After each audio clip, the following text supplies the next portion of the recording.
Well, what is going on? Welcome back to Buckeyes Battle Cry. Peter and Rob here with you for another week. We got some amazing topics today, as you saw on the title screen there. But before we jump into college football talk, Rob, I just want to know how was your week, my guy, and have you tried any new pizza joints or any places like that are worth shouting out? I'm gonna try one tomorrow. It's called Green Lantern Oh, Pizza. I've been hearing a lot of raving reviews. They have a really good Detroit style pizza, crunchy crust, pretty thick, just okay. Where's that fresh. located at? So one was in Berkeley. Oh, wow. Another one, I forget where the other one was, but actually I think the other one's in Detroit. I got you. I got you. This one, dude, it's literally right down the street from me. So this could be a dangerous thing. It, It might be you might be taking some things out of your pockets on football Saturdays coming up like somewhat regularly. My goodness, those when you find a spot that's local and good and is right around the corner, yeah, dude, yeah, it's that's what I was dangerous. thinking. That's what I was thinking about us getting for opening weekend. I mean, you can get a Yes. large for like $15, a large deep dish. So we What? we'd be paying like we'd be paying like $30 for two larges. Oh So my gosh, that's a deal. yeah.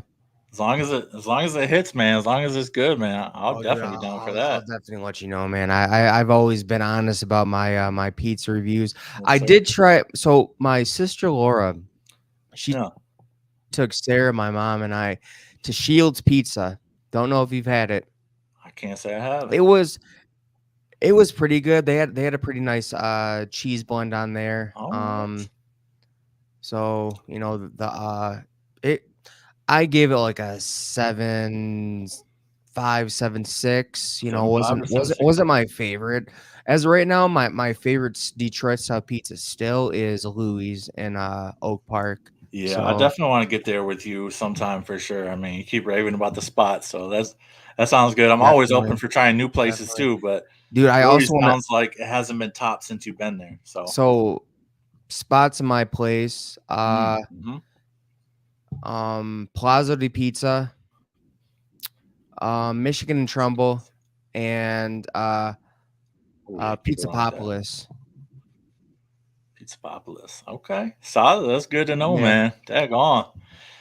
Yeah, Detroit's trying to rise up in the pizza scene, and there's some good places around that you might have to drive certain places to get to them, but um, because here Dude, in the local Ann Arbor area, I just don't have that much outside of chains. yeah, It's just you guys have typical America. you guys have Aubrey's, and I don't know what else. Aubrey's is good, but it's your typical Detroit style. It doesn't really stand out in any way. I consider Aubrey's like football pizza. No, yeah, that's an Yeah. accurate description. That's a very accurate description. So anyway, but yeah, Grand we'll jump in. City, I will do a second pizza channel. I'm thinking, no, I'm really thinking about it. I'm thinking about setting up a second TikTok channel Ooh, there you go. uh to do food reviews. I mean, he's been waiting on a top ten review. We'll see what happens, man. Make it Yeah, make it happen for my guy. definitely. But yeah, so jumping into things this week. Hey man, there's been a lot of headlines. We're barreling down towards the season now. Things are getting close and things are getting real, and that's exciting for us football fans around the country. We're super stoked and super pumped. Everybody is under fall practice now and getting under the things, putting the pads on now officially in week 2. That's exciting. Obviously, a lot of Michigan news dropped, but we want to tackle first the Oregon Ducks and what they are chiming in, man. They're coming in, they are yapping their mouth, man. Let me tell you, they released a documentary series previewing this 2024 season called That Team Out West. And the guy who produced it said, our intent with naming it That Team Out West is to annoy Ohio State fans, check, and for them to hate us. Not check yet. Now they have the potential because we're obviously going against them with recruits.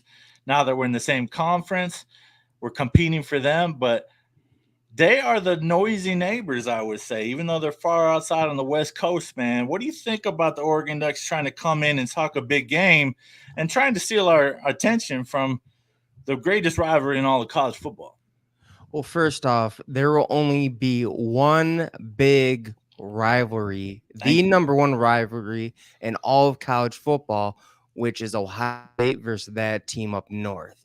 Come on. Anything else comes second. Now, I'm not saying there's not going to be a big rivalry with between Oregon and Ohio State. There's already a big rivalry going on in the recruiting world. They Yeah. just took a 5-star safety Trey McNutt straight out of Ohio State Straight out of backyard. Cleveland. I Yep. mean, normally the best in Ohio stay in Ohio and play at Ohio State, but that's just not the case. Seems like they're competing with Ohio State and NIL as well. Oregon has Phil Knight.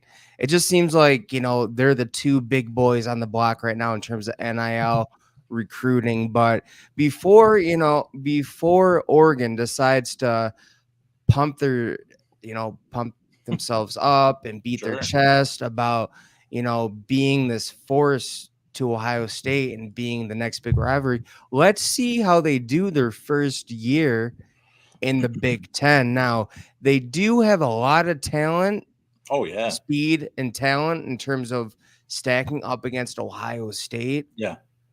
but you gotta beat the other teams The in the dis- Big Ten to set yourself to gain beside some Ohio yeah, State. to gain some street cred. Here's Yeah. the distinction that I want to make. You are very clearly on our radar, Oregon. We recognize you as a threat, but you will never be our rival. We have one. We will only have one. Penn State tried this back in 94 when they joined the conference. And granted, they took it to us in 94. They beat us 63 to nothing that year, the year they entered the Big Ten. Oh They did it Lord. to us like that. They have Man. never been our If, rival. if that's We not have a bad omen, I don't know what is. we have we have owned that rivalry since.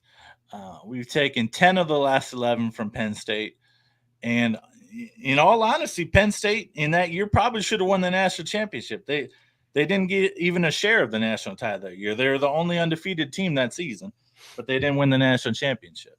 And so it's interesting because Oregon is coming in with a big game, a big mouth, and we are competing for recruits. And I guarantee we will have some epic battles on the field. But that does not mean you are a rival. It strictly Yeah. doesn't. And the one person that we cannot take lightly is Dan Lanning. He is an Yeah, I up agree. and coming head coach. Feels like he's going to take that next step to being a lead. He had a chance to do it last season, but lost to Washington in the regular season and then in the Pac-12 championship. So will it happen? Only time will tell. But he is definitely building something special. Look at that 2024 class, and now look at this 2025 class. About the same, but it seems like he's getting more top tier talent. The reason why that 2024 class was so high because I think they got like 20 something 4-stars, but Yep. now they're getting more of that top tier talent. They have more 5-stars, less 4-stars. So they're really taking that step in the next direction. Now, just like Ryan Day, waiting for Dan Lanning to get over that hump. Yeah. And this season, I mean, they want to make this documentary. Seems like they want all the smoke, and that's fine, but come play your A game because the Big Ten loves to play bully ball. Yeah. The thing is, you can No, talk all the smack you want, can I but say one more thing? yeah. I thought You you were know, yeah, sorry. The Big Ten loves to play bully ball. You won't be playing those Mickey Mouse defenses that you're used to playing in the Pac-12, who give up over 300 yards a game, and yeah. you just get to air it out without any effort. No, like Big Ten loves to play bully ball. They're known for their defense. Yep. It's a defense first conference. Always has been, always will be. It's interesting because, you can talk all the smack you want and, no problem with that. But you better bag it up. That's the thing. You better come with the heat and come with everything you got, because Big Ten teams are not just going to come in and let you take over the conference and dominate. Now, Dan Laney's got a lot to prove, as you mentioned, and I do agree that they most likely will be the top competitor for for the rest of this decade. Michigan has a chance, Penn State has an argument, but I believe the top battles will be between Ohio State and Oregon. This year's matchup alone could be 1 versus 2 on October 12th. I mean, they enter the season at 2 and 3, respectively, in the coaches poll. And so, they're going to have epic battles. And I look forward to them. And the recruiting rivalry is going to continue in that sense. We're going to continue going after the same players. We're going to steal players out of the Northwest.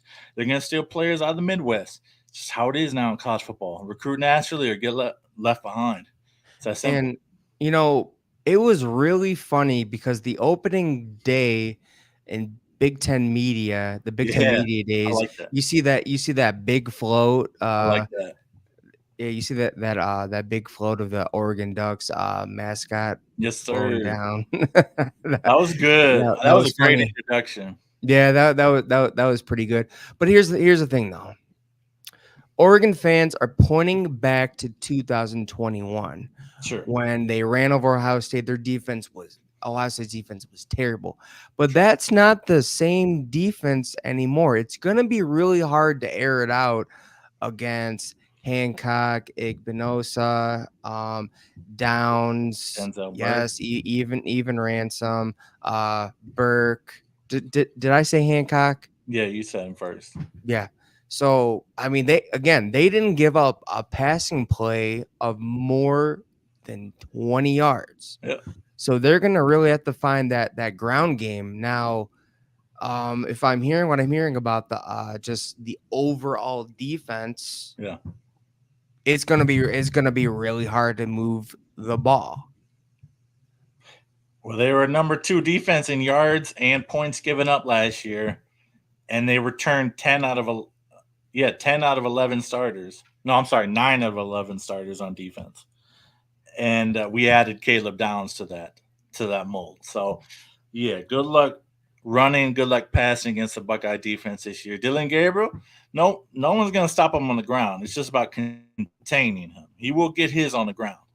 But the thing is, and rightly so, I mean, hey, you did come into the Horseshoe and you played at 9 a.m. Pacific Standard Time in 2021. And you took it to us on the ground. You absolutely did, with a bunch of long runs. But that was your one and only win versus Ohio State all time. You're 1-9 versus the Buckeyes all time. And we've had some epic clashes in the past. This will be the first time playing in Autzen Stadium because it's one of the newer stadiums of college football.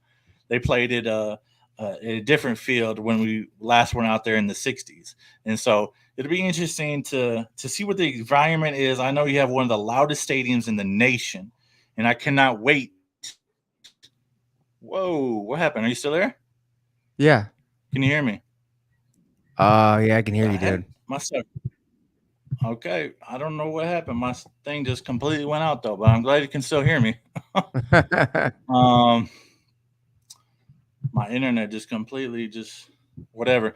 But anyway, like I was saying, you're 1-9 versus Ohio State all time, and you got a lot to prove to when you host the Buckeyes coming up here on October 12th. Yeah, and there, actually, I said this before and I'll say it again. Oregon is one of the teams that is most likely to upset Ohio State. So I do agree with that too. I just hope that they're not taking this game lightly. I mean, it could be a make it break it in terms of the number 1 overall seed, a spot in the Big Ten championship. No, there's no way Ohio State's taking that game lightly. That's going to be most likely 1 versus 2 matchup, like I was saying. Like, there's no, I mean, honestly, with who we play in the first 5 weeks of the season, I wouldn't be surprised if a lot of attention isn't orchestrated towards that Oregon game because we can almost completely overlook our first five opponents without, we can sleepwalk through our first five opponents. And I'm not trying to say that arrogantly. It's just who we are playing. There's no comparison. So right now, who would you say has the edge in that football contest? We got a lot of football to watch before then, but who would you give the edge to? I've given a slight edge to Oregon in the past, a 55-45 edge. It might be a little more of a coin flip for me now. Man, it's really hard coming up with who has the edge, seeing that, practice just started. Sure. But based on like it's at Oregon, they have a Mhm. lot of talent coming back. Ohio State also has a lot of talent coming back.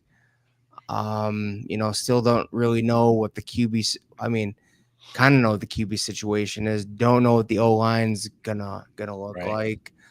I'm gonna give a slight edge to Oregon. The Ducks. Okay. Yeah, I am. Fair enough.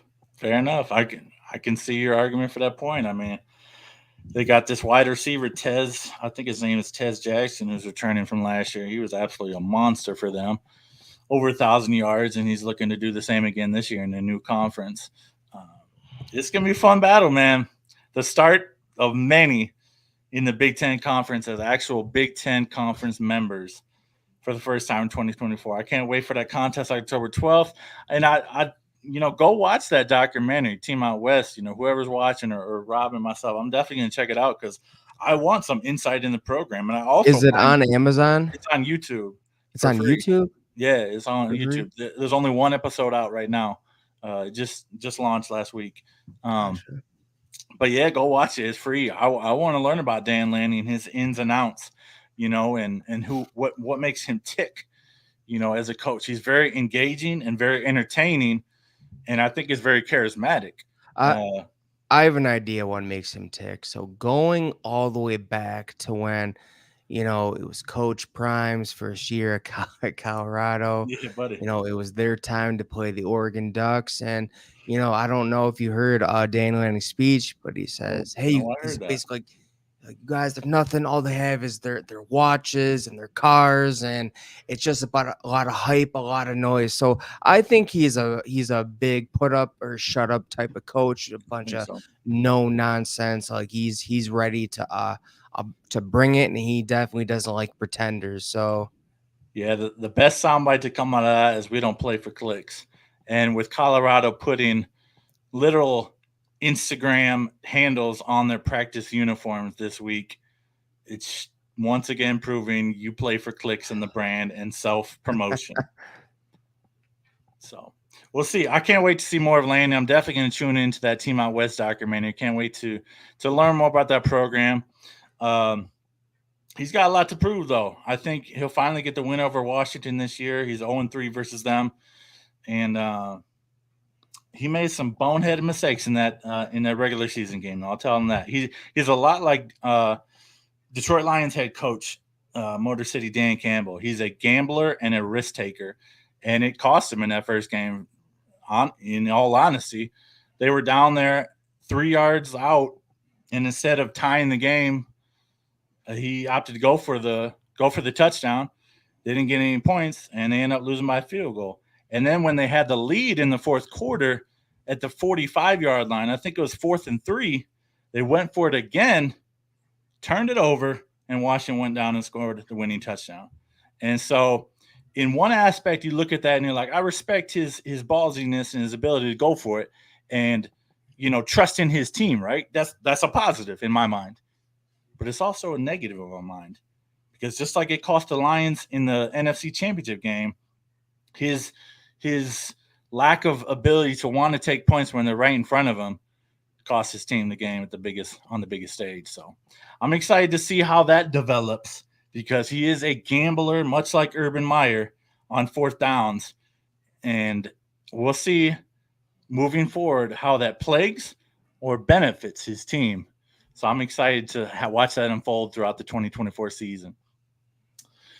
Moving on to the next topic, we got storylines out of the Ohio State Buckeyes football facility, the Woody Hayes practice been underway for a week now, and some storylines have developed, mainly at quarterback. Who is QB1? And of course, we can't ignore the offensive line. We're going to get to that in just a second. But let me kind we also have to talk about recruiting oh, we with the certainly offensive will. line. We certainly will. We Let me can't forget kind of that. lay the groundwork for what transpired, what has transpired in this first week for the Buckeyes at practice. So the first two practices was evenly split between the top four quarterbacks. Air Noland is clearly getting a red shirt. He is not hardly even taking any snaps in fall camp. He's taken no more than 10 snaps the entirety of fall camp so far. So he's completely out of the picture. He's getting redshirted. Now, at the top of the pecking order, Will Howard distanced himself in practice 3 and 4, taking all but one of first team reps with the first team offense.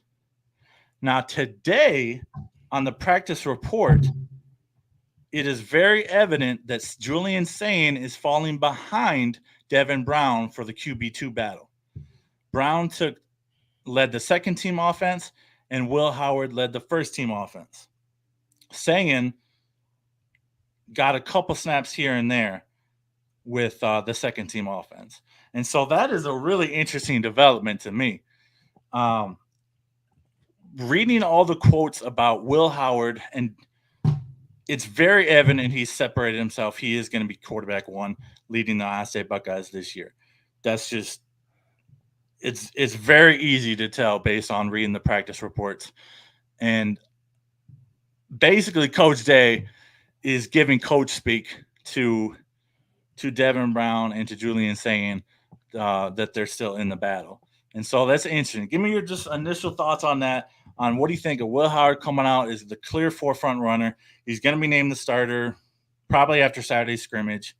What do you think about that in the battle for QB2 between Brown and Sain? You know, I'll start with Will Howard. So what I'm hearing is that his long ball is not very good. That worries me because our wide receivers are way too talented this year. Mm-hmm. I mean, somebody brought up the fact that J.J. Smith, Emeka Buka, Brandon Ennis, and Carnell Tate are basically Chris Olave, Garrett Wilson, Jackson Smith and Jigma, and Marvin Harrison Jr. Sure.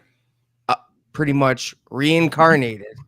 So again, like to have these talented wide receivers and not be able to be more consistent with the deep ball.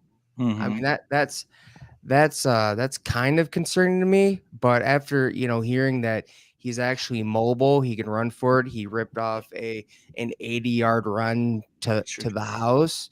That excites me as well because they didn't really run C.J. Stroud. I know that C.J. Stroud had that big run in the last minutes in the Georgia game, but I always used to laugh when C.J. Stroud would try to run. He would he basically stop at the line of scrimmage to think about it. He was so indecisive about running, and it's just like, what are you doing? There's so much green grass ahead of you. And then you have McCord, who just was a statue back there. He was a statue back there. I mean, at times, I was impressed in the Michigan game when he stepped up in the pocket to get the ball down the field. He kept his eyes down the field on Marvin Harrison Jr. Yeah, amazing. And the final drive against Notre Dame, that was pretty clutch. But I don't know,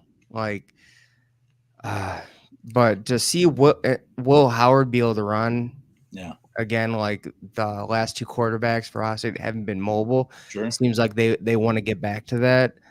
But from what I saw in camp, what I'm hearing now, we're seeing two completely different Will Howards. It seems like he's progressed. He's grown in a short amount of time. He does have that experience. Like you were saying to me that you rewatched the the Kansas State TCU game, and he was unequivocally one of the big reasons why they won, other than Deuce Vaughn. Yeah, sure thing. But you know, it's just the whole. I wanna, I want to see a good deep ball this year. Yeah. Um, I want to see quick releases, good reads, great Confident. decisions, being able to, the wide receivers and quarterback being on the same page. The timing of those routes are Huge. extremely Huge. vital. And last year we just didn't. I don't think we really saw that in No. McCord. No. He He was way off base with his wide receivers. he He overthrew players in the flats. One of the most simplest passes. he But consistently threw behind and and made them stop their routes. Yeah, and here's the big thing that I like to hear from Ryan Day, that a good Yeah. amount of the quarterbacks are showing true leadership skills. Because if you look at the leadership skills of Kyle McCord, they just weren't there. He didn't have that JT Barrett, where people knew that he was the general of that offense. Yeah. I mean, even I'm pretty sure there are reports that Ryan Day was just furious with Kyle McCord, because it's just like he wasn't a leader, he didn't make good reads, he just like a lot of faults. But with Will Howard, look, and here was a quote from Will Howard. Sure. He's saying, I understand my role this year. I don't have to be this show off quarterback. My job is to be a game manager and get us in a position to win. Yeah. That's basically like saying that um yeah, You he go on. Well, you know what's interesting, man, is Buckeye Huddle uploaded interviews from each of the five quarterbacks at yesterday's practice. And man, Will Howard has moxie. He has confidence in himself. He's assured in who he is. And what I gather from practice as well is he's very comfortable moving up and down in the pocket depending on pressure or lack thereof. He has moxie, in other words. And that is so freaking huge because, as you mentioned, Kyle had none of the above. And so I'm excited to see a confident guy, a guy that the other offensive players can trust to lead them on the field. And that excites me, man. I mean, yes, I've also read the deep ball has been inconsistent. He's hit some, but he's definitely missed them. I mean, And here's the thing about the deep ball. When you have a player like JJ Smith, mm, who I'm reading about, seeing tape, he is a man amongst boys. sure. And these are future first round picks Yeah. we're talking about, he's going up against. Yeah. And all you gotta and he can literally just like jump up and go get it and probably split two defenders like Megatron. Right. I mean, you can't get it's not gonna matter if you can't do the deep ball. So I really want to see some improvement with that. I know people are like, why are you so concerned with the deep ball? Because like if there's like a minute, if there's like 2 minutes left in the game, you gotta take a shot every once in a while. I know, like, during the 2 minute drill, you want to get to the sidelines as much as possible, but at the end you want to deliver the knockout blow. Yeah, well, it's interesting because that's what Devin Brown excels at is his deep ball in practice. From what I'm reading from last year and from this year in spring and fall, and that's what he excels at. Now the other stuff, he kind of sucks. So it's interesting. If we could give Will Howard Devin's deep ball, that'd be tremendous. He'd be the complete quarterback. And it's really surprising he can't throw the deep ball. He's 6'5", 233 pounds. He's a huge dude. Like he should have a cannon, but clearly there's something off there with the deep ball. And so, but he's very clearly been the most consistent quarterback. He's separated himself from everybody very clearly. He is going to be the starter this year, so we got to roll with him. It'll be interesting when Day actually makes that announcement. We have a scrimmage Saturday. It'll likely be after Saturday, based on reports that I've been reading today. But and just how much separation there is between him and everybody else. And so it'll be interesting when he announces if he waits or if he just announces it. Because based on number of snaps per practice, he's quarterback one for sure. Yeah.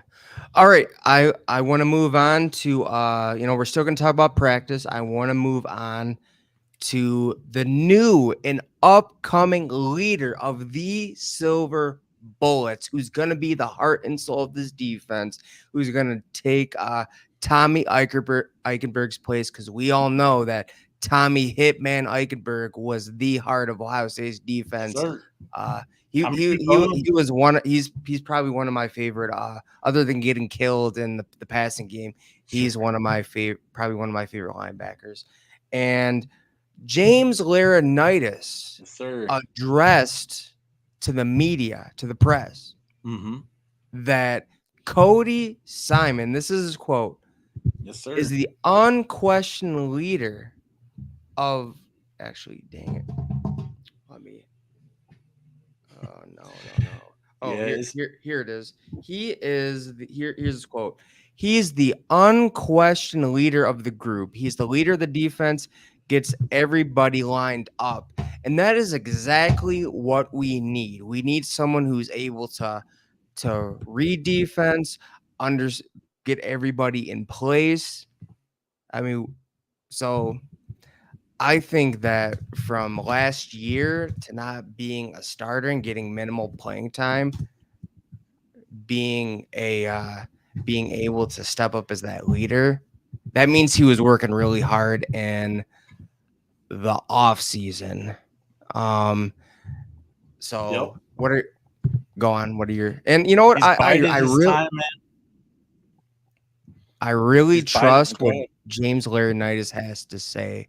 I really do. He knows his stuff. He knows his stuff. 3-time All-American, the St. Louis Rams all-time leading tackler in franchise history. He knows a thing or two about linebacker, and I'm excited, man, because shoot, man, Sonny Styles has put on some weight. Cody Simon emerging as the vocal leader in the defense. That's huge. Everybody needs one of those. He's rallying his senior season, his last shot to get on the field for Simon.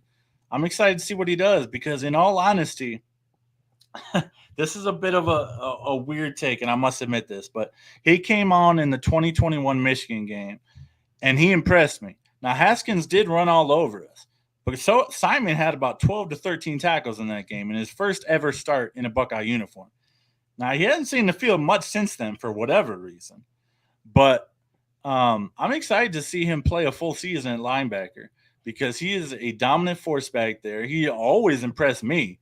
And I think it's his time to shine. Now, CJ Hicks falling behind. Hey, man.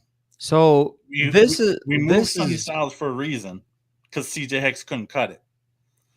This is what James Laurinaitis had to say about CJ Hicks. So sure, CJ Hicks is probably the best blitzer in our room, though Evero Reese and Styles could both have an argument on that. So people are wondering why. So backstory on CJ Hicks. The number 2 overall linebacker, was it the 2021 class? That sounds right. Yeah, the 2021 class, along with Styles, right behind Harold Perkins. We all know what Harold Perkins did his freshman year. Probably one of the best linebackers in the nation. He's going to be a first round pick for the 2025 draft. Just complete monster. And the question is, if he was only one spot behind Perkins, why is there why are they so hesitant to play him? Why has he not really seen the field much? And the question is, I was watching the answer is, I was watching the Missouri game. He's not very disciplined. He goes rogue. He doesn't follow the play. He doesn't wait for the play to develop. Can't be trusted out there. No, and if you can't be trusted out there, you can't be a part of the silver bullets. So I mean, I wouldn't Many. Oh, go ahead. I wouldn't I wouldn't be surprised if I know he's an Ohio guy and Sure. he wants to show out for the state of Ohio, but I just don't I think he's gonna be a bust. I really do. You know, I had the same questions everyone else, but after like really looking into it, Yeah. I just I don't see it. And here is a gosh. In his So limited snaps, he was very poor. He was yeah, very poor. it says Sonny and I both talk about it a lot. We don't care who starts as long as both of us are eating. He can start, I go in. I can start, he goes in. As long as we're both making plays, that's all that matters to us. Hicks on competing with Sonny Styles at will linebacker. So at least we know that he's selfless and he wants to work for the good of the team. That's what that quote tells me. Yeah. That's a plus. But in terms of a starter, I want to see some more discipline. He's clearly a team player, but he clearly can't be trusted when on the field, at least at this point.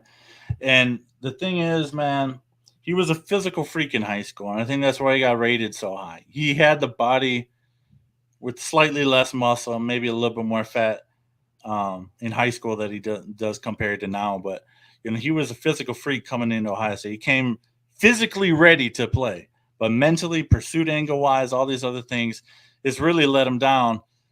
Hey, what's up, Henry? What's going on, man? Um, he really let him down. And so, I really see Styles. He's going to be the main starter on the football field. And in terms of CJ Hicks getting some plays, he might sub in every once in a while. But I really think they are just trying to keep him engaged and really give him some coach speak to encourage him. Because reading between the lines from the other quotes that I've read this last week of the practices, I don't see Hicks seeing the field a ton.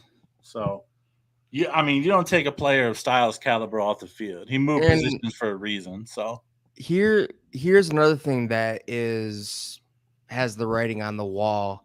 So it says freshman linebacker Peyton Pierce has been taking reps at both Will and Mike linebacker. yeah, So they asked if Pierce was behind after missing spring practice due to injury. Lerner said not behind at all. So it seems like there's emerging linebackers who could also yeah, pose a threat to Hicks. Well, precisely. as just I mean, what we know now is it seems like it's going to be Styles and Simon. I don't mind Styles moving to linebacker. Right. I mean, I wish Ransom would have said bye bye. So Styles would still be in the safety position. Sure, sure. But I think Styles has experience on the field. He started for the full year, even though he's at another position. Yeah. Experience is experience, and he is a freak athlete as well. And it seems like he could play like a hybrid type role, kind of like Jabril Peppers. So Yeah. I completely agree. He's a very versatile athlete, and I'm excited to see what he does at the will position this year for the and Buckeyes. those are the most valuable players, Oh yeah. the players who are versatile. So Oh yeah, man, it's amazing. You can slide them anywhere, and they'll excel and perform well. So I'm excited for that.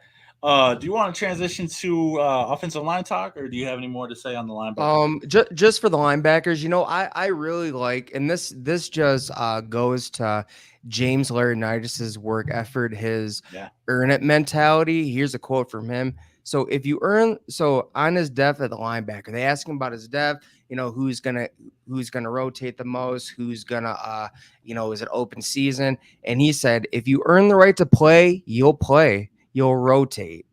Laurinaitis says he expects the rotation to prove be it. constantly fluid based on performance. And you know what? I like that. That means he brings out the best of his players. He expects the most from his players, and he expects them to bring it.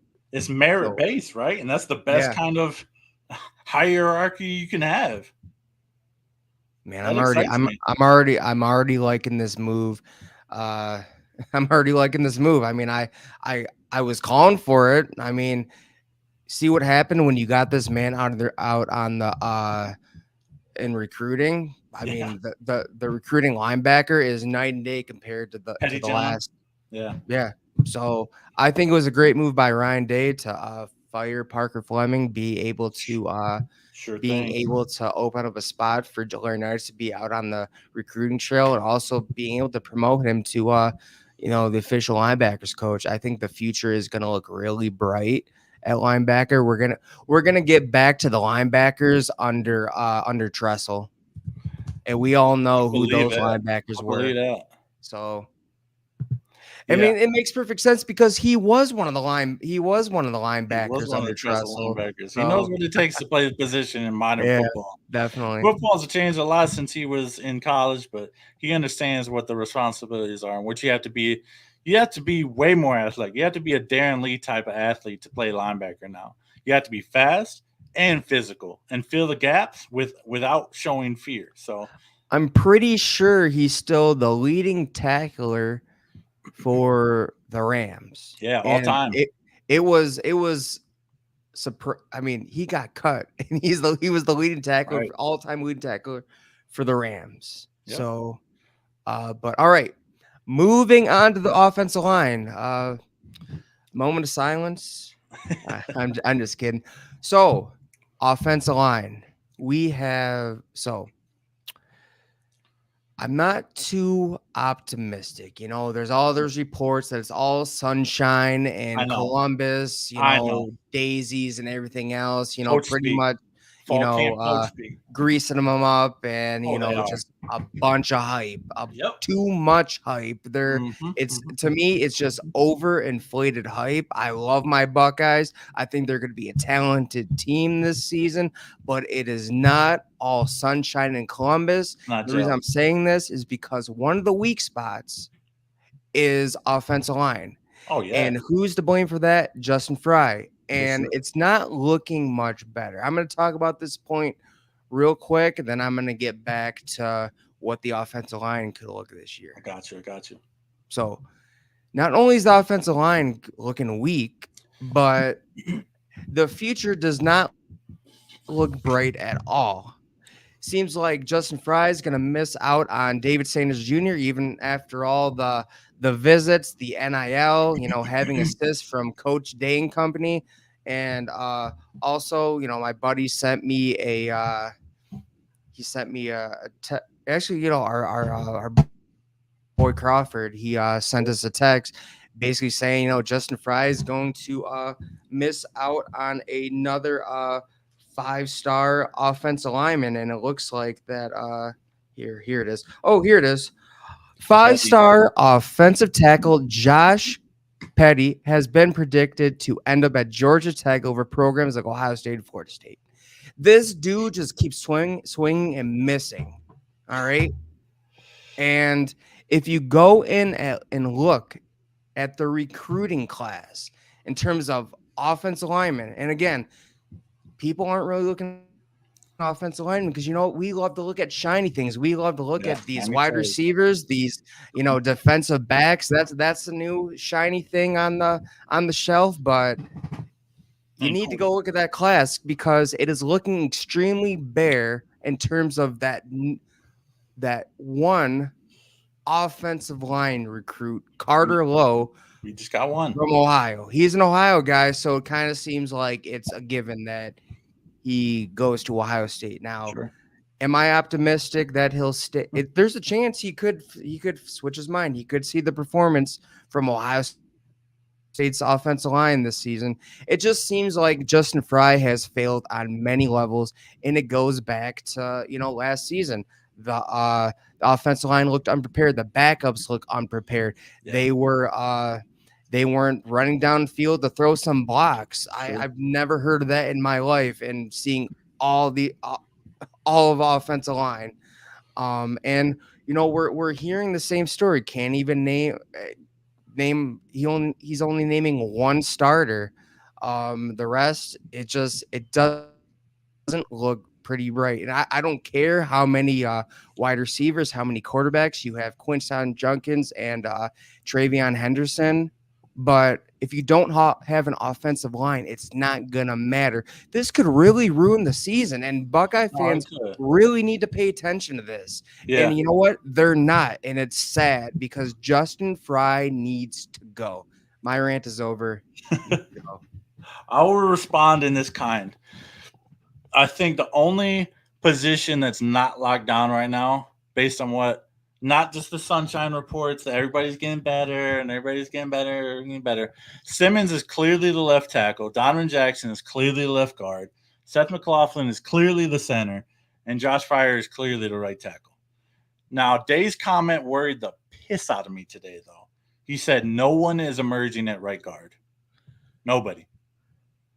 And that's terrifying because the season starts in a couple weeks. That means you don't have any depth.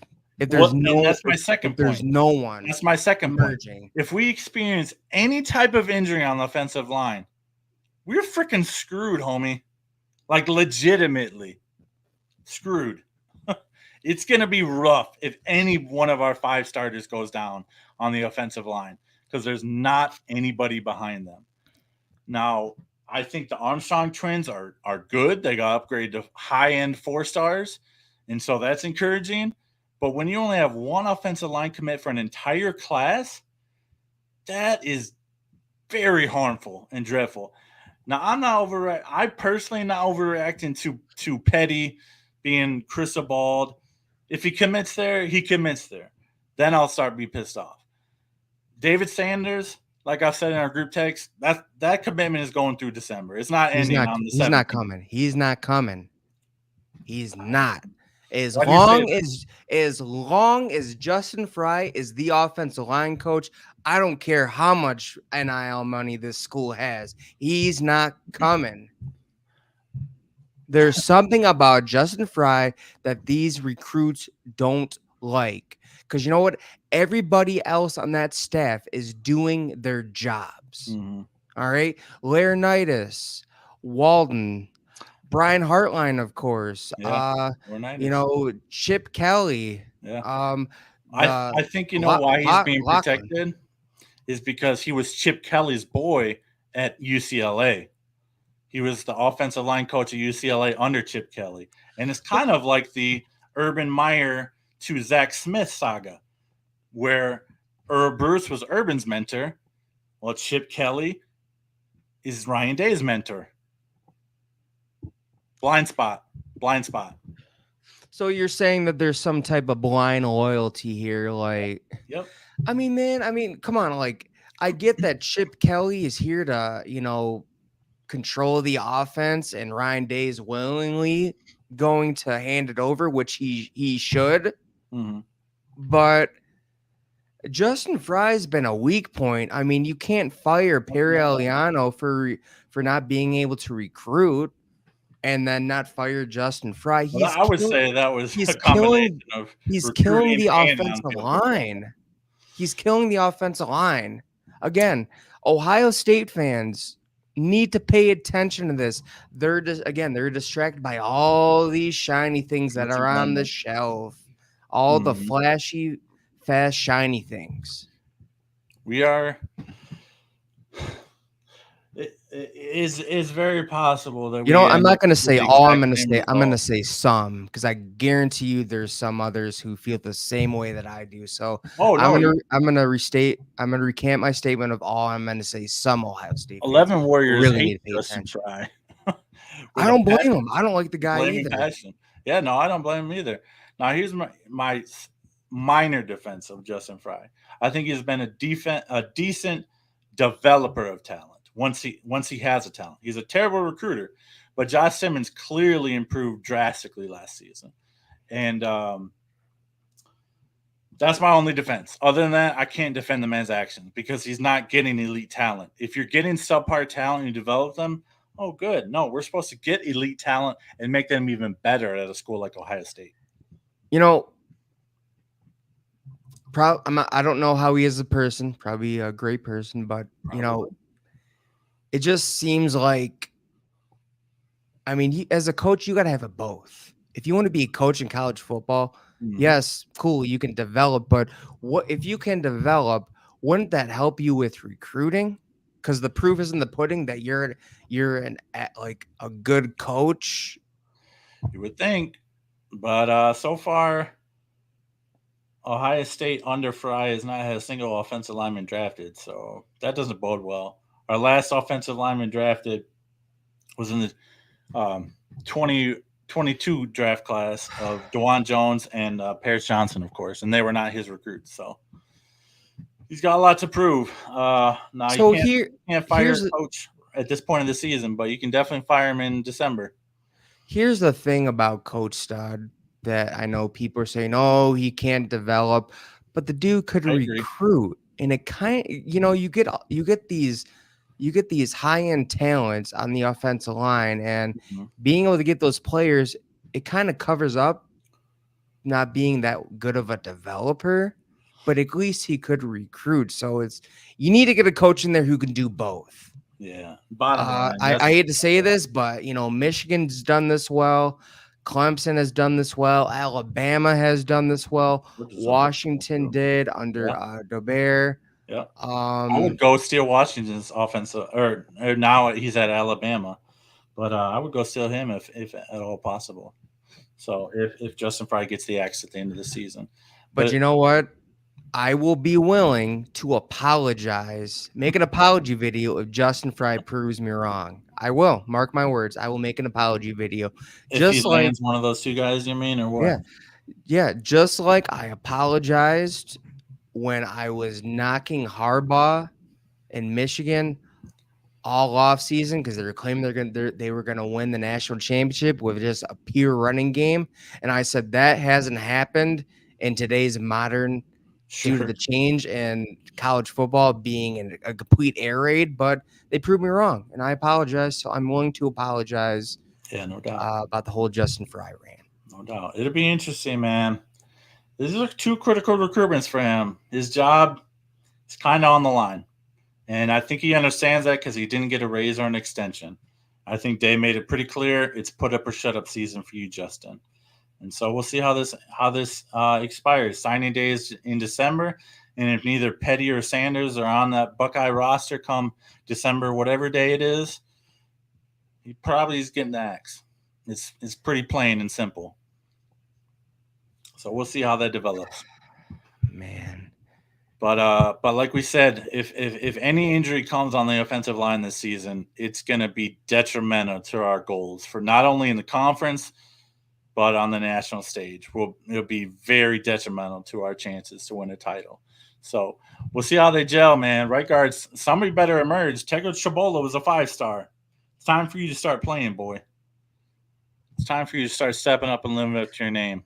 You know, I something that would get me optimistic is hearing about, the underclassmen and how they're doing. If they're doing good, then, that Justin Fry is a good developer. But I mean, are you hearing anything about the Armstrong twins or anybody from that? Well, those guys are true freshmen, but I have heard about Montgomery and Mikulski, I think is his name, and they're both underperforming at the position. So that's discouraging to hear. Jeremy Birmingham, I'm sure you know him. He used to be 11 Warriors. Now he's with God, who is he with? I don't remember, but he had a report in saying Montgomery was okay, and Mikulski was not okay at right guard. And okay meaning not great. So that does worry me because like if one player is okay and the other player is not that great, where's the next man up to give it a shot? I mean, Chabola is supposed to be in that race, but he seems to be fading. The former 5-star. He seems to be fading. Now, obviously, there's a long time to go, but it seems like it's a battle for that one spot to solidify who's going to be the 5-stars on the offensive line. But behind them, I have no confidence if anybody goes down. So I'm going to call it right now. I think it's going to be, just hearing this, it's going to be a defensive battle come the game. From what I'm hearing, really, it's gonna, because you know what? If you don't, you know who plays in the middle? Mason Manchild Graham. Grant and Graham, yep. Yeah, they're huge. Graham. They're huge. They're massive disruptors. and freak athletes.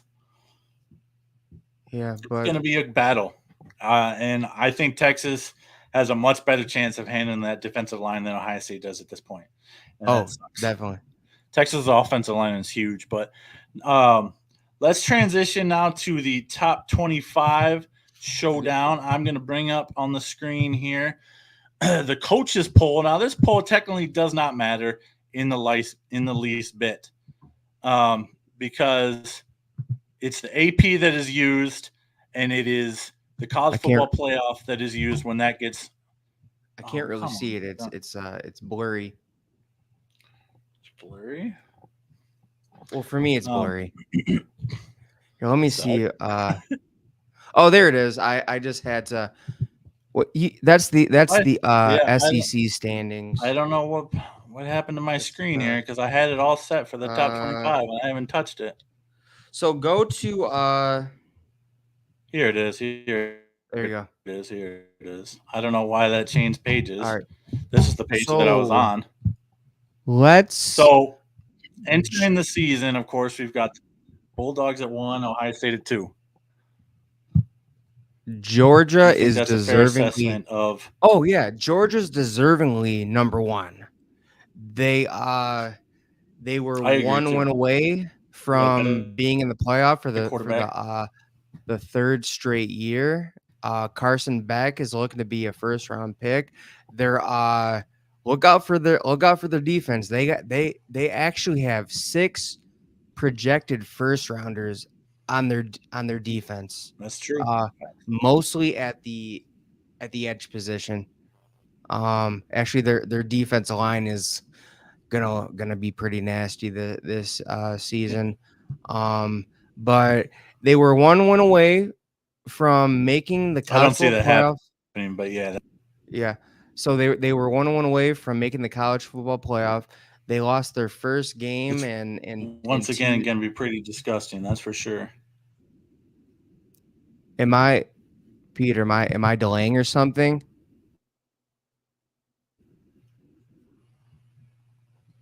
Peter.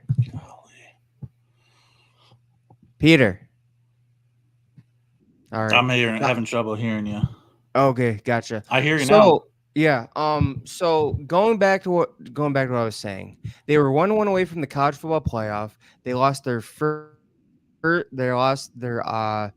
second game in 3 years. Second game in 3 years. I think they still should have made the college football playoff, but the powers that be said otherwise. So whatever. But Georgia is here to stay. They definitely are. I think Georgia was a better team, even though they lost to Alabama last year. I'll be bold enough to say that. I think Alabama played better in that specific game, but I think Georgia's the better team last year. And it'll be interesting because they did lose a lot of offensive production, obviously, but they got the Florida running back ATN to transfer from that losing program to their rival Georgia. And I think they clearly have earned and deserve the number 1 spot and will probably be the number 1 team once the AP poll comes out. What do you think? This is probably the first time Bama's been outside the top 3 in like a decade or more. What do you think about the Crimson Tide coming in number 5? They had an exodus of talent, but obviously they're a team that reloads. They don't rebuild ever. Seeing that they have a new head coach, I think it's deserving. They lost in the semifinals last season in overtime. It seems like there's going to be a new era of Alabama football. We don't know what Crimson Tide we're going to get. Is it going to be a continuation of the winning tradition, or is it going to be, this downfall? So, you certainly got a lot of pressure, man. A lot of big programs getting taken over by new head coaches this year. And yeah, that's the big question. That's why there's a little bit of fear of what can DeBoer actually do. Now, he took Washington, he completely flipped them around. I remember the Huskies came into Ann Arbor in 2021 and were a complete joke before DeBoer got there. and then in 2 years he had them in 3 years he had them in the national championship game, and he clearly can turn a program around. I think he's a great X's and O's coach. We'll see what kind of a recruiter he can be. That's going to be the telltale because Alabama's a lot like Ohio State, and they expect every single coach, whether it be head coach, offensive line coach, secondary coach, you have to be able to develop and recruit at Alabama, or else you're going to get the boot. It's that simple. So What are the I thought? You mentioned Notre Dame too, being a little I high. I would so I'm gonna go back. I'm gonna make some statements. So I would put Texas above Oregon. Uh Texas mainly because I know CJ Baxter just got injured, but next man up. Texas has arguably the best quarterback in all of college football, and they have Isaiah Bond transfer from Alabama. Yep, Looks like he's gonna you sure be. did. We all saw what happened when AD Mitchell transferred Right. from Georgia, just instant impact player. I think that's what Isaiah Bond's going to be. They have the third most returning production from It's season insane. before, mostly on defense. Their defensive lines could be nasty. And they were so close. And we're talking about most production returning in terms of a team that made the college football playoff last season. Yep. So I think I would put them at number 3. Um, Notre Dame, Yeah. aren't they supposed? So they have a good amount of the starters back too. Off of a 10-win team. Yep. I They won 10 games because They I won. was look Yeah, I they was won looking. They, 10 they games. they lost 3 games last season. Yeah, they won the bowl game. All right, so they won their meaningless bowl game. Fine, but I think 7's way too high. I put them in I say they're a top 15 team, but not a top 10. I'm not. Um, I'm not a believer in this continuing to go to the transfer portal for your starting quarterback. Now, I like Riley and Leonard. I think he was very good for Duke last year before his injury, his season-ending injury.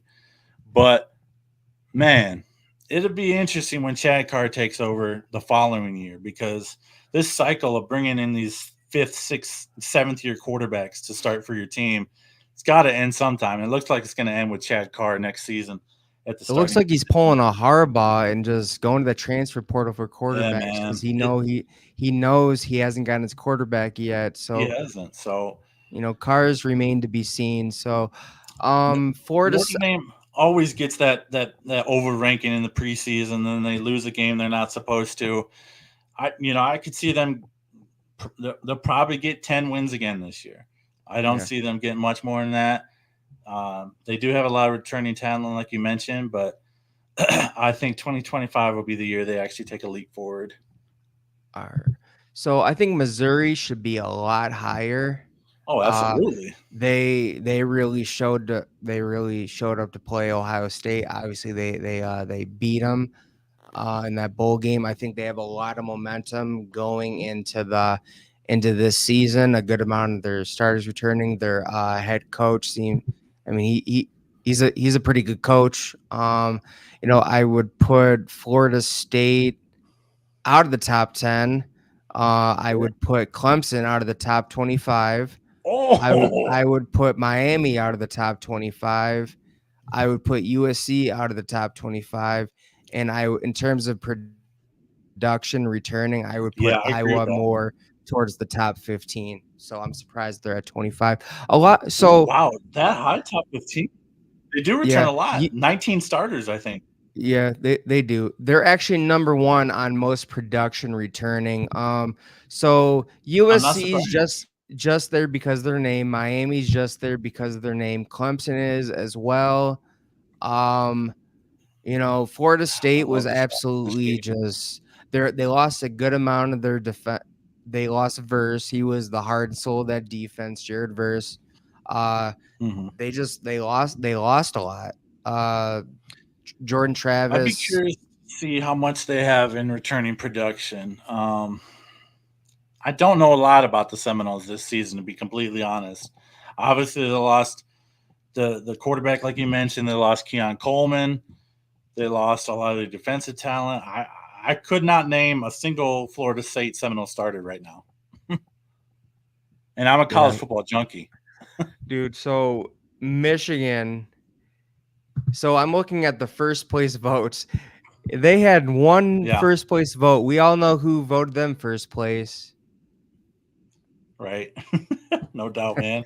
And so Texas and Michigan somehow snuck in with one vote. this just shows how deserving Georgia is. They had 46 first place votes. Ohio State Yeah, came in second at 7.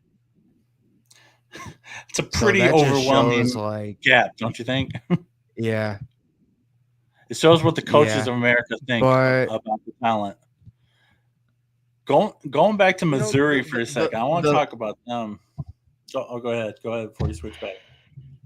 the thing that why in the world is USC even in the top 25? They didn't even finish close to the top 25 last season. I don't think they did. I mean, what did they lost 4 or 5 games. They lost a good amount of their starters. I mean, they lost their best cornerback during bowl season, Damani Jackson, who ended up at Alabama's practice and committed shortly after. And Malachi Nelson is at Boise State. One of their top running backs transferred as well. So that Yeah, just shows you about the state of their program right now.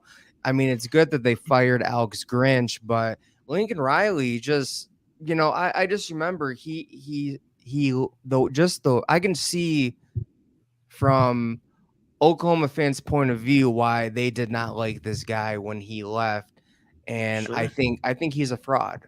I do. He's a quarterback whisperer, but boy, is he not a good head coach.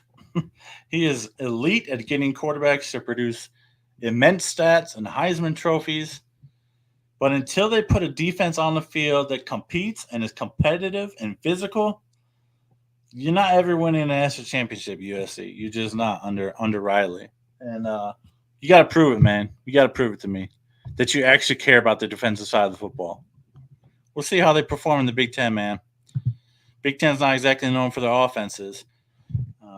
I mean, we've only had um, 2 quarterbacks go in the first round, in the last 20 seasons. So, or I'm sorry, And 3. yeah, But and just another team that is a complete fraud. The Miami Hurricanes, they got I, absolutely blitzed. They didn't just lose, they got blitzed by Rutgers, who is considered the become more respectable, but kind of still the doormat of the Big Ten. So I have no idea why they're in the top 25. I mean, if it's returning starters, I mean, what do their starters do? I mean, what we saw what happened with their starters, and the coaching as well. Manny Diaz, or not Manny Diaz. Not Manny What's his Diaz, name? but Cristobal. Marco Cristobal. Yeah.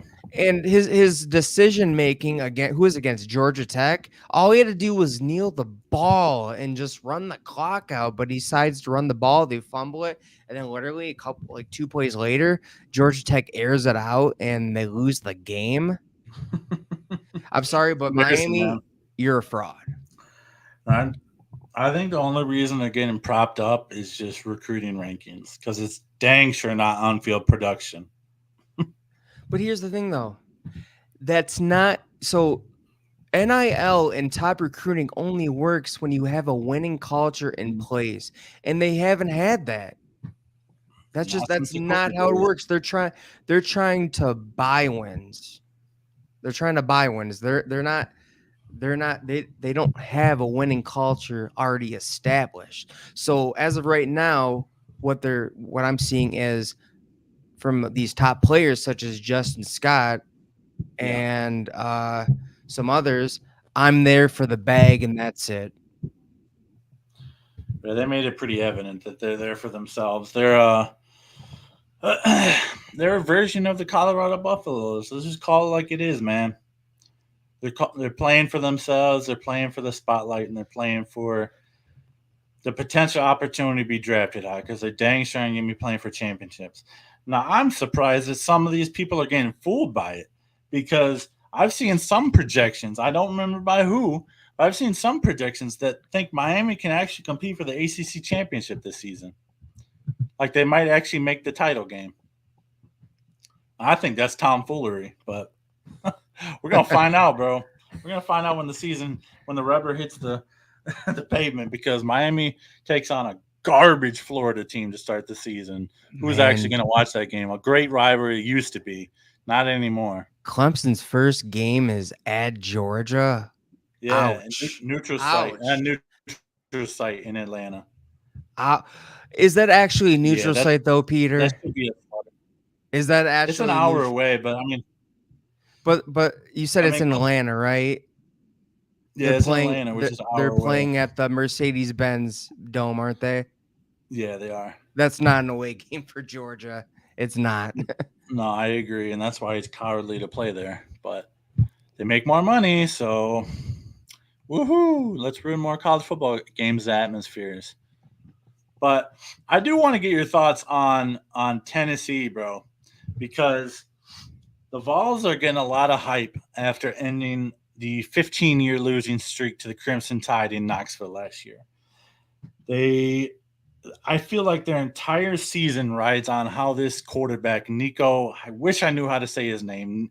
Amaliva is all the only way I can say it because that's what it looks like. Nico Amaliva. And so if he performs, Tennessee could have a great season because they have a fairly favorable schedule. And I don't see them reaching the SEC championship game by any means. But do they have a chance to win 10 games? I could see it. What are your thoughts on the Volunteers, man? I So don't. they actually ended their win streak in the 2022 season with Hendon Hooker, Jalen Hyatt. They dropped they dropped the 23 season God, that with was 2 years ago now. yeah, man, it's The goalpost in the river was 2 years yep, ago. the goalpost in the river was 2 years ago. Oh my goodness. Yep, it was 2 years ago. Joe Milton was actually at the helm You're right. last You're right. season.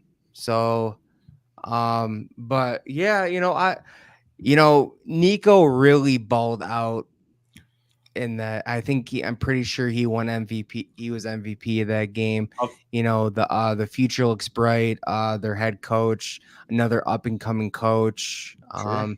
They're doing really good they're doing good on the recruiting trail. There's a It's good chance that they get David Sanders Jr. So that's big. it's clear they found their man at the head coach position, and that's exciting to for volunteer fans that have had it pretty low since 2008. Yeah. I'm excited to welcome them back to the potential big boys for college football. Another team we just kind of glossed Wait, what over. wasn't Lane Kiffin once their coach?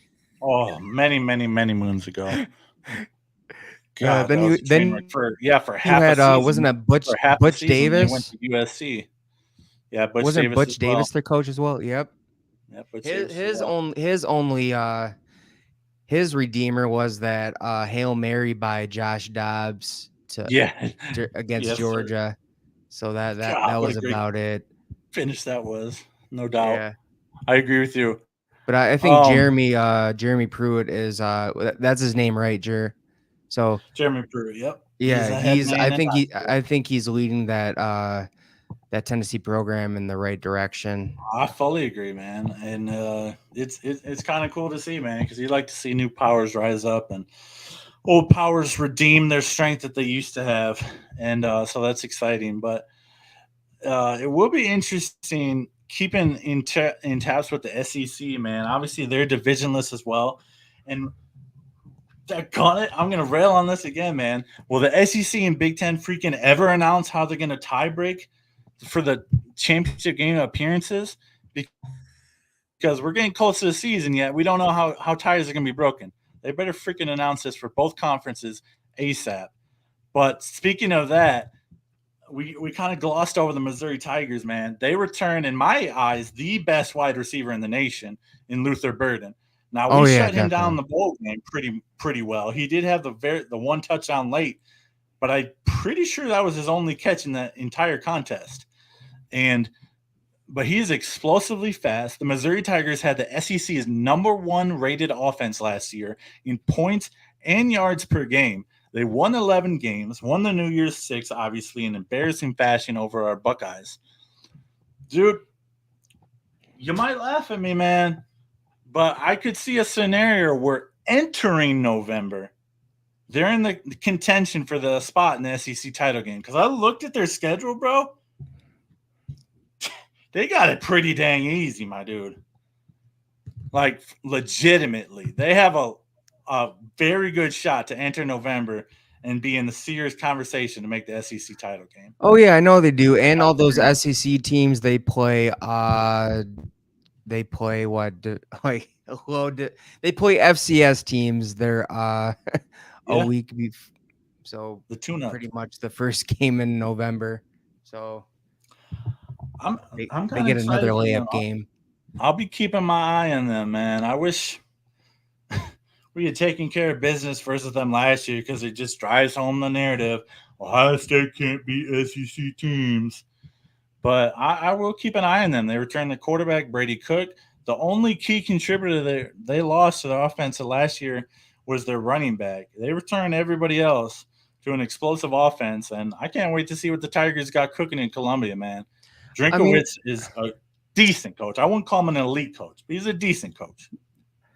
Peter, going back to Ohio State can't beat SEC. I mean, let's think about when we saw the Buckeyes under Tressel, under Meyer, Mm-hmm. and under Day, what has happened against SEC teams, especially the Yeah. couple of national championship games, Florida, Alabama. Mm-hmm. It's just it. I mean, they lost to Georgia. I know it was like the last on a missed field goal, but still, they got embarrassed in the bowl game against Missouri. It's just Yeah. the SEC has gotten the best against They Ohio State. no, they So definitely have the ability to talk to smack in that postseason. We haven't held our own. It's been very simple and very clear. Um, Ohio State has to go out there and change the narrative. There's no other ifs, ands, or buts about it. They've fallen flat in many cases in postseason and in regular season contests versus the SEC. So it'll be interesting to host Alabama in a few years in Columbus and go down to Tuscaloosa the following season. Can't wait for that home versus the Crimson Tide. That'll be electric, man. We've never yeah, played in Tuscaloosa ever, so I I can't wait. I think Ole Miss's weight is too high. I think they should be at that 10 spot, maybe 11. I can get behind that. Just seeing like they haven't gotten over the Crimson Tide hump.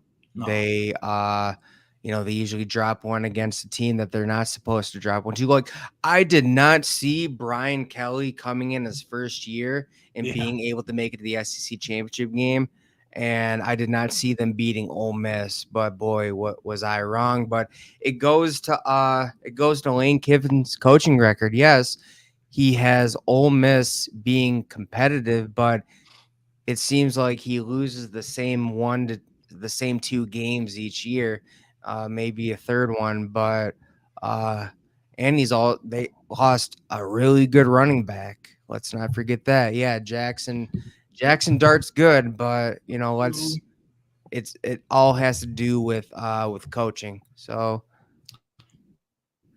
I was yeah, hoping let's look at their schedule. Oh, their this would pull schedule. up their schedule. Okay, it did. This is the Ole Miss schedule, man. They have 4 cakewalks to start the season. They go versus Kentucky at South Carolina. Then they go into Death Valley on Saturday, October 12th. Big matchup. Then they host Oklahoma October 26th.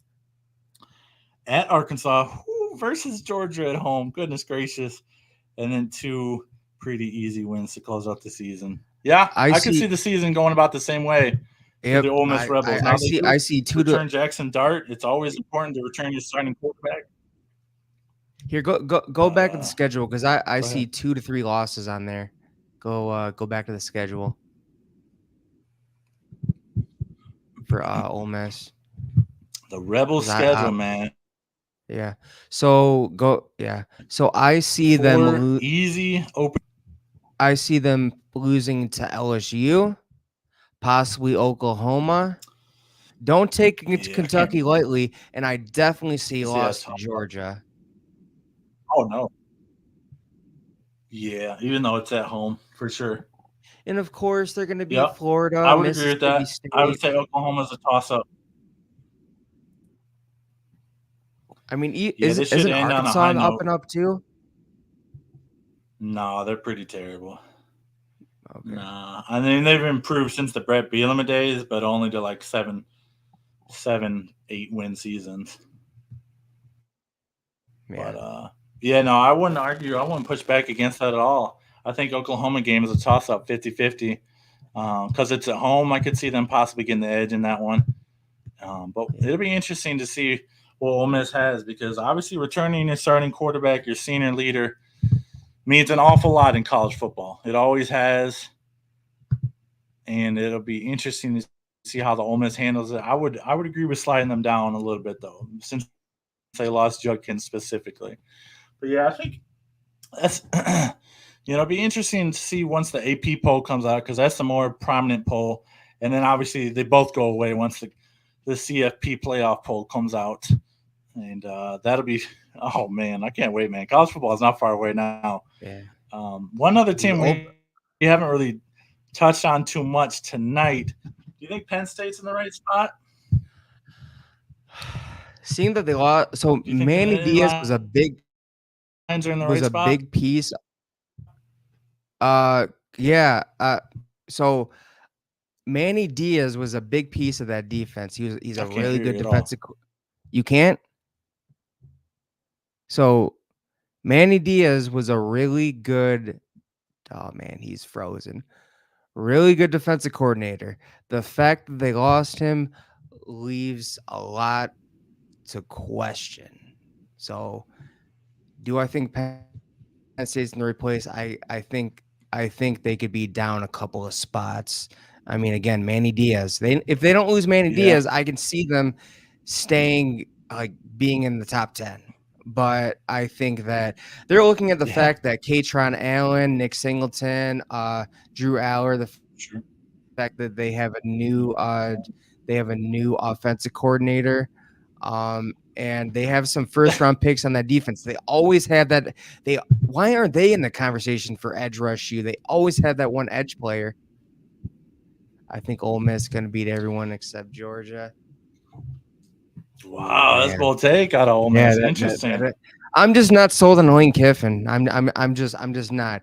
He makes them competitive, but I'm just not sold on him. He always fumbles a game every once in a while. Ohio He State can beat seems to, 9. man. He seems to. We're gonna find out what Penn State's made of because they replaced, as you mentioned, both OC and DC this year. There's a lot of question marks, despite a lot of offensive returning talent for the Nittany Lions. And this season, they have a cakewalk of a Big Ten schedule, and they're certainly in conversation because of that cakewalk. So they don't play any of the top 4 teams in the conference this year, besides Ohio State. They don't play Michigan. They don't play. Well, Penn State is probably the fourth best team in the conference, but their schedule sets up very nicely for them to get to Indy if they perform well with these new coordinators. So it's gonna be Yeah. interesting to see how the Nittany Lions perform. Oh, he says Yeah, sorry his about that, chat Pickle. We is were kind of delayed. off doing our own thing on another screen. My bad. It's all good. um, I think okay. So let's okay. So we discussed the top 25 teams. Let's get to the sir. main event, you guys. Let's get to the main event.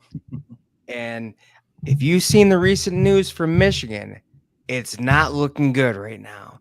So It sure let's doesn't. recap everything that's happened. So it broke that the NCAA was going to present Michigan with a notice of allegations regarding the Connor Stallions sign stealing.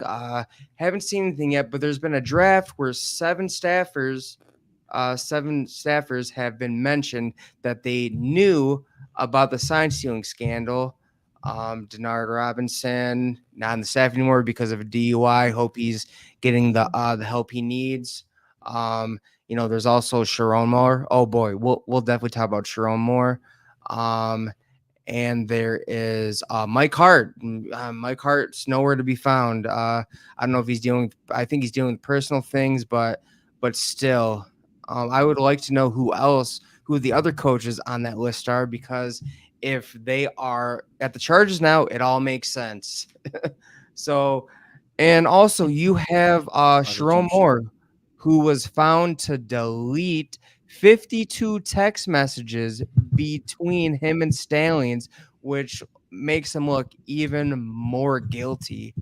And so he could be labeled as a repeat offender. There's been talk about postseason bans, suspensions, you know, but what we do know is their title is not going to get vacated. No wins are going to get vacated.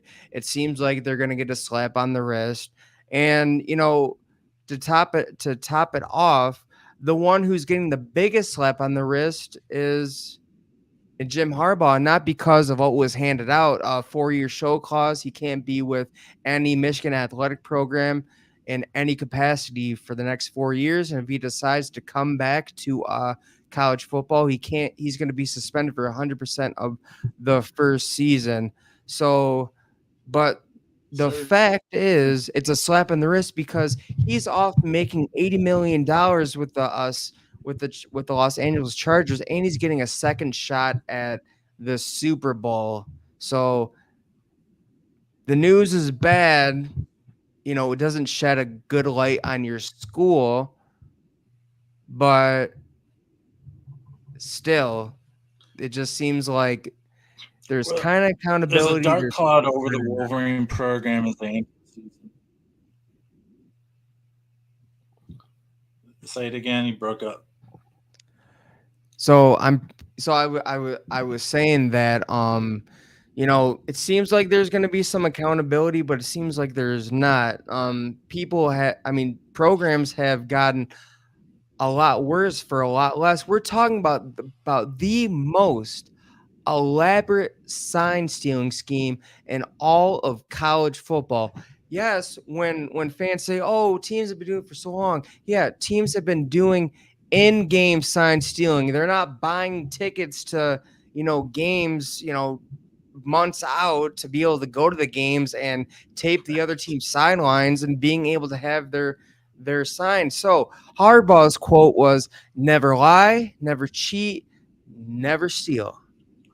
He lied to everybody about what was going on at Michigan. Oh, I don't believe that he didn't know. He lied and misled investigators. That's why he got the 4-year show clause about the yeah. nothing burger. Him misleading and lying to investigators was the level 1 violation. Uh, never cheat.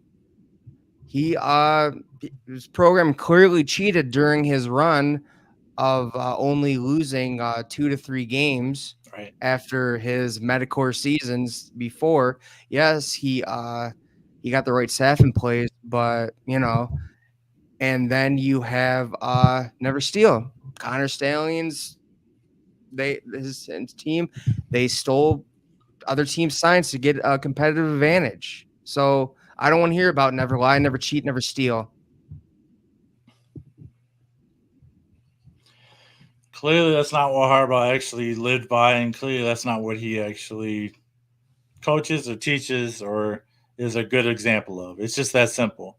And so, hey, man, you can you can put forth your words and your quotes from your lawyer, but the NCAA has proof of your actions, and actions will always speak louder than words.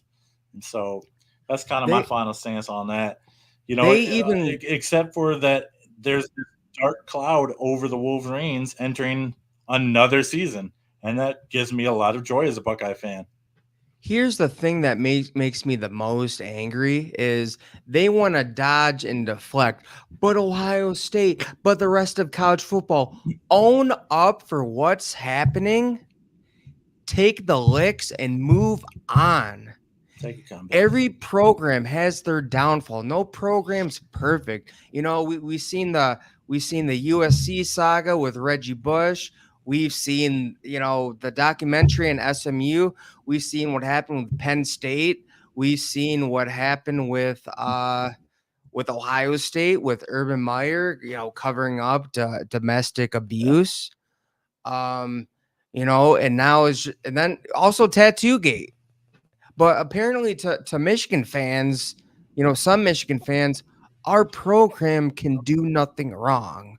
So I'm going to sit here, act like the victim, dodge and deflect, and have that holier than thou attitude, which is just it's annoying. Your program clearly cheated. All right? They clearly cheated. And Harbaugh clearly told the NCAA to quote unquote, you know, F off. So that's pretty much what happened. And the NCAA even quoted he's gonna skirt away without any kind of person. So the NCAA even quoted he engaged in unethical misleading conduct. Yeah. He cultivated a culture of non-compliance and did not fulfill the everyday duties of what a head coach should be doing in terms of complying with an NCAA investigation. Yeah. Well, it's clearly it was unethical, and that's the statement being pushed by the NCAA, and he can say what he wants, man. But you got found out, you got caught, and you slithered away just like Pete Carroll before sanctions could drop down your program. You smothered your name, you smothered the program's name. It's that simple. And you get to go off and coach the NFL as if nothing happened. And that makes me sick to my stomach. It makes me sick that the NCAA doesn't come down harder because they found out mid-season what was going on, not after the fact. They could have taken action during the season, and they chose not to. They deferred to the Big Ten, and the Big Ten had to take action for the NCAA. And I'm glad they did take action, but they could have barred them from the postseason as well. Now, that's a different conversation. But at the end of the day, they won, and Harbaugh gets to go off scot-free. So, and this is what Paul Feinbaum said. And you know, Paul Feinbaum has been a big critic of Jim Harbaugh.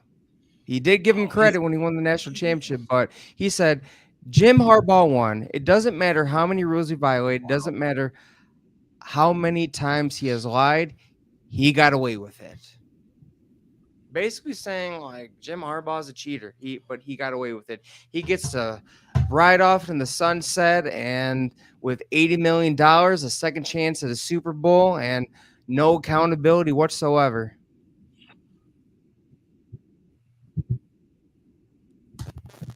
Yeah, we're definitely, to Pickle's point, we're definitely tribal as fan bases, that's for sure. We do insulate and kind of try and protect our own, but there's a thing that we do, and we take accountability, man. When Tress done messed up and he lied to the investigators, it wasn't the crime that was that bad. It was the cover up, and it sucked to go through that. But he had to be, taken out. And Ohio, I would say that accountability for what was going on in the program. Now, obviously, we weren't on YouTube at that time, so you wouldn't know. But I would agree. Kind of, most Ohio State fans were pretty defensive of Tress because he didn't even have a sniff of trouble before that. So it's interesting, man. College football fans are definitely tribal. That is kind of part of what makes college football great. That's for sure. Yeah. All right. That's all I got in Harbaugh. He's not a. Are you like delaying or something? Peter. Yeah, What? I You think keep you're breaking up. delaying, dude. Yeah, I think so. Your screen looks a little like blurry, but I think your internet, because whenever you shared your screen, I could see No, this the how going many on. bars you had. You had like one bar, um, but It's not good. yeah, but yeah, man, Harbaugh is not a Michigan man. Texas is no doubting that. Doubting that. So yeah. All right. Well, we'll probably just end the stream because it's going off the rails right now. So with Wi-Fi or whatever is going on. So we'll catch you on the next time.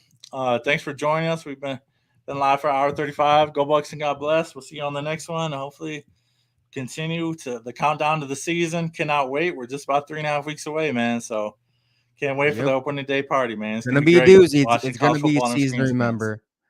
So It's gonna be a that's season it to for remember. tonight. We'll catch you on the next one. Yes, sir. Oh Lord. See you guys next time.